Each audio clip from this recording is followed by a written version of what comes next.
We're in the presidential palace in Manila, where it's just over 100 days into the presidency of Rodrigo Duterte. In an exclusive first interview since he was sworn in, we talked to him about his controversial war on drugs and foreign policy, including deteriorating relations with the United States and potentially warming relations with China. The President of the Republic of the Philippines, Rodrigo Duterte, talks to Al Jazeera. Mr. President, thank you for talking to Al Jazeera. It's been a tumultuous start of a presidency for you, full of controversy, particularly about the war on drugs. But first, let's start with your background. You were raised in a politically inclined family. Your father was a governor. Your mother was a freedom fighter during the reign of former President Ferdinand Marcos. How has that affected your outlook? Profoundly, I would say.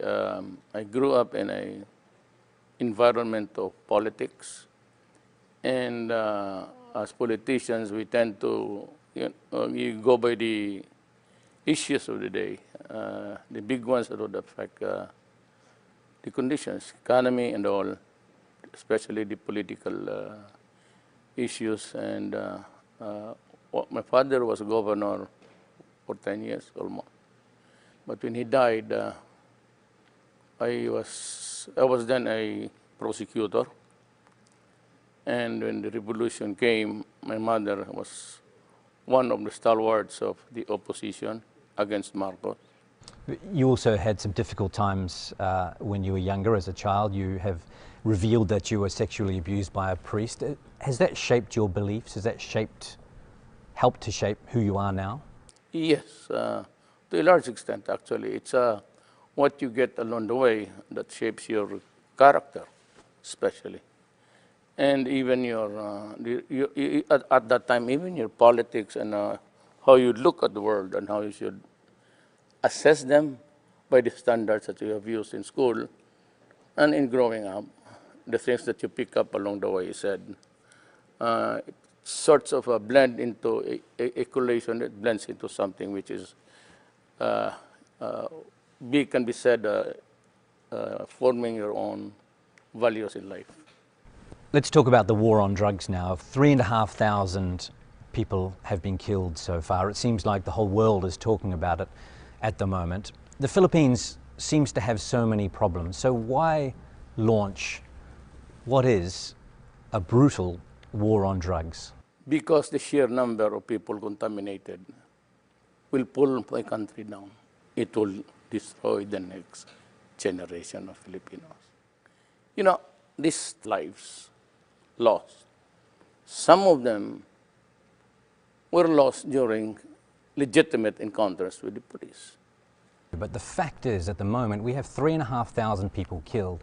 And you yourself alluded to just then that perhaps some of them weren't legitimate targets. You know, there is no crime at all when you threaten criminals with death.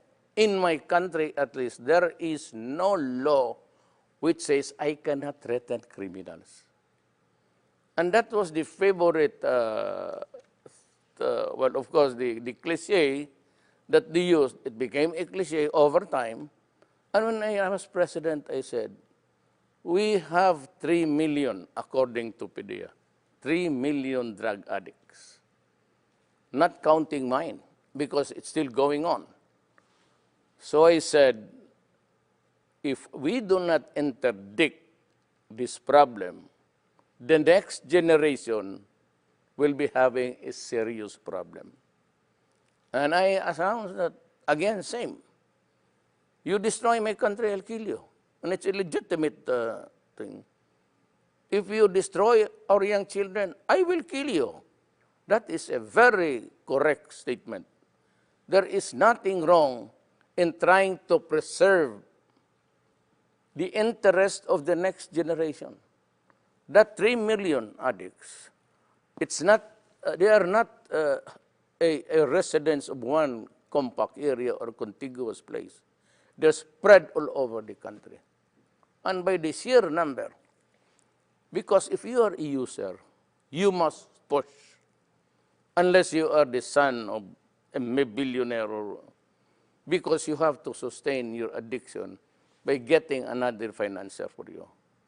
And then the next financier will have to get a new victim to finance it. That's how it became. That is how drugs is spread. But it was not until I became president that the widespread and the magnitude of the problem became really a serious issue. So what about the children and the innocent people who have been Well, killed? that is bad. So will those cases be investigated? Yes, Do you promise that? Of course. But let me tell you, this is the law of my land. Here is a police. Here is a gangster.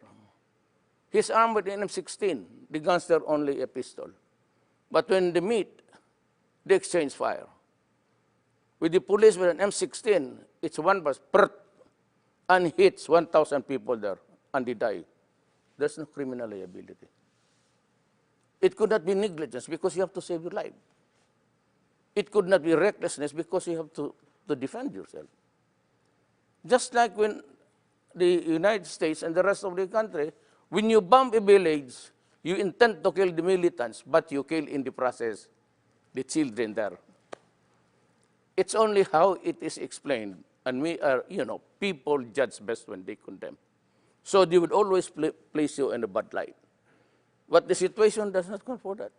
And that explains the reason why, until now, I have yet to hear an apology for those who have in Vietnam, in Afghanistan. Never mind about the militants, kill them. But then, in the process, 2 families, hospital, it is collateral damage. Then why is it is a collateral damage to the West, and to us, it is murder? You went to law school. Yes. You worked hard to be part of the legal system. You are a lawyer by profession. Correct. And you were a prosecutor for many years. Yes. Do you still believe in the country's judicial system? Like now, I should believe in the system because I will guarantee this time that the law is break. There are judges here in Manila, more than 1,000 cases, no conviction at all of a drug case. That is where money flows,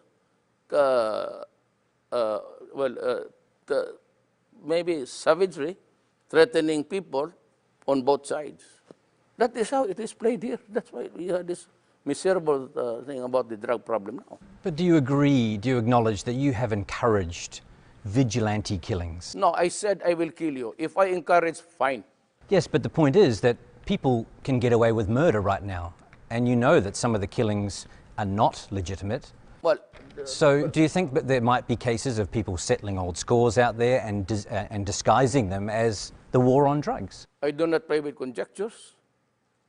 I do not make assumptions. I just say what I should be saying as a president and as a mayor. Now, if the criminals there are killed by the thousands, that's not my problem. My problem is how to take care of the law-abiding, God-fearing young persons of this republic because they have our resources. Strictly speaking, you cannot find any redeeming factor in being, the criminals there. They are there for what? They are there for just like the cartel in Mexico. If you have read Ian Grillo, this is how the cookie crumbles. Exactly. So when I will kill you because I'm the mayor, I'm the president. Now, if vigilante would take over, but, I cannot control it. I cannot be God and control everything. Okay, you just kill these guys or you wait for the courts to do that. Well, you can encourage good policing and you can encourage justice Yes. and trust in the judicial system. Correct. But when I was campaigning as a president, the drug problem was already reaching by the millions. Well, 3 million is 3 million. Now, during my time, we have started to count. We are nearing now the 800 mark, 800,000. By the year ends, I would have about also 1 million. So I have 4 million drug addicts. Do you think that's an easy number? No. So why not put all the energy into rehabilitation? Well, where do you find it? Reforming Energy? healthcare. Okay. Can we cut this for a while? I'll just have to. Pakikita, pakihanap newspaper kahapon. He wants to show you the newspaper. Oh, sure, no problem. So you were saying about this facility, sir. What is this about? This is a rehab facility built by somebody. This is what they cried at. You know, Duterte, he should have built rehab houses instead of killing the criminals, the drug lords. You know, this would cost millions. I entered the presidency of the Republic of the Philippines midterm. There is nothing at all left in that budget for this year, which was prepared by my predecessor, which was also prepared the other year to be implemented this year. The implementation does not contain any money. Because nobody, until I became president of this country, nobody realized how widespread, how dimensional it was for us. Sir, in the past, during the campaign and weeks into your presidency, you have repeatedly said that you have no regard for human rights. But human rights is actually part of the Constitution. And as head of state, it is also your duty to uphold the Constitution. How does that connect? I would rather intimidate and strike fear in the hearts of the criminals, just like what happened in Davao, when finally you can walk the streets, walk about in the streets at night, and you can eat anywhere at any time, and nobody would bother you. It's happening in Davao. Davao City is in the midst of Mindanao, a troubled land. But I can assure you, as plenty of people have been there, it's a destination for conventions and conferences international. It's always selected, so it's booming. It is a little bit rich than the others. Why? Because we can live our lives normally. And of course, business can thrive. So that when I said, I do not care about what the human rights guys say. I have a duty to preserve the generation. If it involves human rights, I don't give a shit.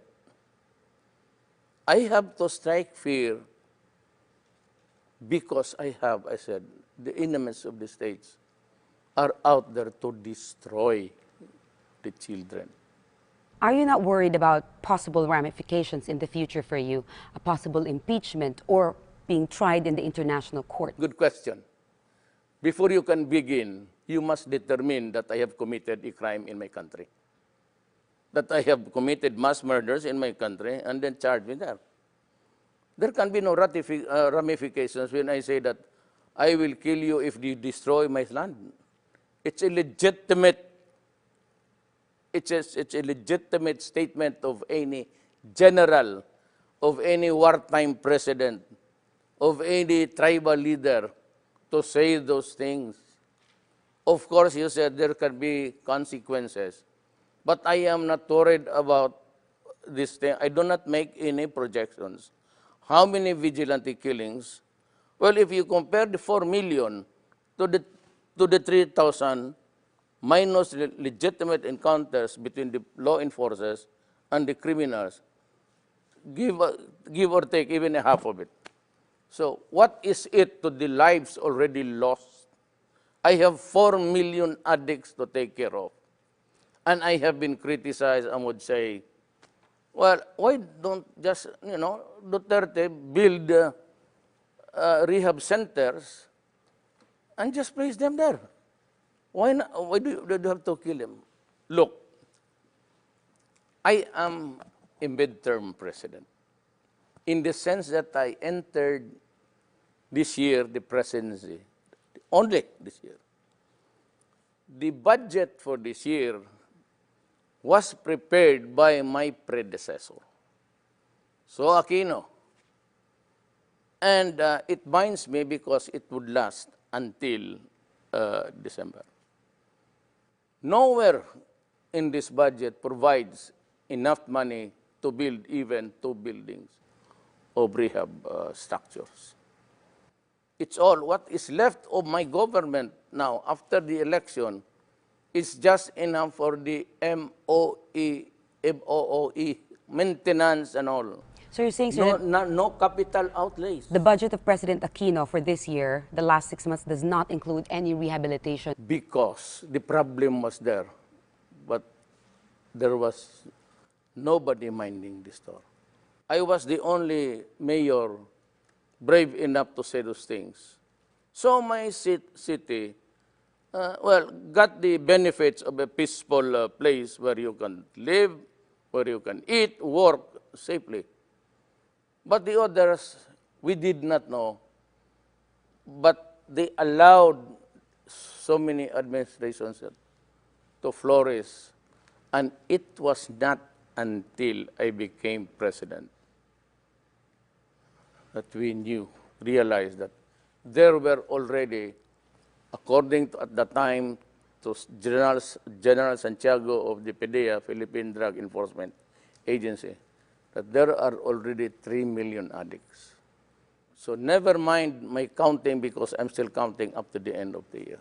Are you in favor of medicinal marijuana? Yes, but that is a very long process. It has to be something like being officially certified by the Food and Drugs of the Philippines, and it must have this qualifying, activity where it's being used to find out if it's really medicinal or if it can do something good for the body. But you'd consider it? You'd consider it, the legalization of it, for example? I'm not the authority for that. It's the Food and Drug Administration which says that it's good. Okay. If it is certified by the government that it's good, fine, no problem. I don't think anyone could deny, doesn't matter how controversial it is, that you've delivered on your election campaign promise to crack down on drugs. Yeah. One thing you haven't delivered on yet is your promise to ride a jet ski out to the disputed territory in the South China Sea and plant the Philippine flag on there. Now, many people, many voters, I assume, took that as a sign that you were going to be tough on China in that disputed territory in the South China Sea or the West Philippine Sea, but you haven't been. Why? Do you really think that I would go there riding a jet? I don't even own a jet. No, I don't. But people perceived that as a sign that you were going to get tough with China. It was a hyperbole. Literally, it's you cannot expect to ride. I don't even know how to swim. And if it overturns, then you lose a president along the way. So why did you say that then? What were you referring to? Hyperbole. To stress a point that we will not give up anything there. But your statements recently tend to indicate that you are willing to give up some territory there. No, it doesn't. Nobody's going to give up the judgment that it's in our favor. I cannot give it up. Nobody can give it up. Nobody in the Constitution allows anybody to give it up. Even the president cannot give it up. Those are our entitlements. This is an island. Every country in this world is given its own fish pond. That's your fish pond where you get the fish, the shells, and everything. You cannot give it up. You can only negotiate to prevent war. Remember that okay, I'll push your logic to this logical conclusion. We have this judgment, right? Two things. I can go into a rage because it's being occupied, but remember, it is not a sovereignty that is there. It's the entitlement attached to it is the sovereignty. Okay? The other is to go into a rage and fight, and the other is to talk. What do you think will happen to my country if I choose to go to war? I fight alone? Or I would call upon the other countries to help me? Who? Who would die for my country except us? So we can only talk. And that's why they invited me for talks. I will go. But I will go with this paper.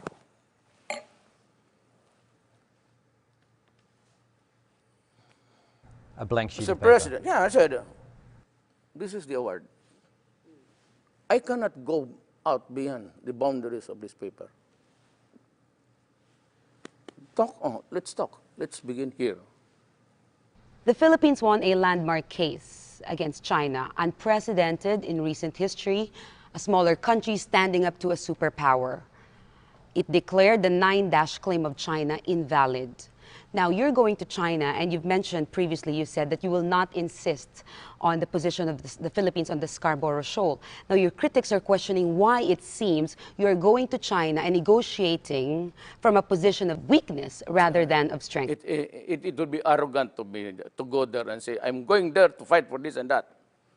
You know, there's much to be learned in history, and even in the books, and the way the Orientals places the words in his mouth, especially the Chinese.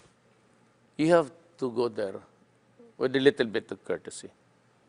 But when you are already in front of each other, then I said, this is it.